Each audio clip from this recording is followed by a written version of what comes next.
Barselona haqida top 5 faktlar. Birinchi fakt: Barselona bir mavsumda 6 ta sovrin yutgan birinchi klub hisoblanadi. Barselona 2009-yilda naqd 6 marotaba sovrin yutishga erishgan. 2009-yilgacha hech bir klub bir mavsumda 6 ta sovrin yuta olmagan.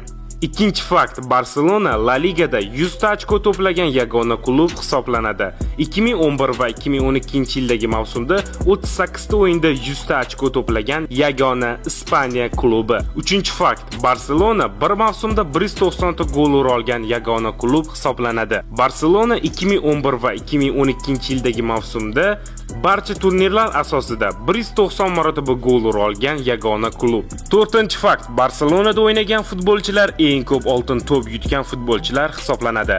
Barselonada naqd 14 marotaba oltin to'p yutilgan. Beshinchi fakt: Barselonada o'ynagan eng kuchli triolardan biri bo'lgan MSN futbol tarixidagi eng yaxshi rekordlardan biri.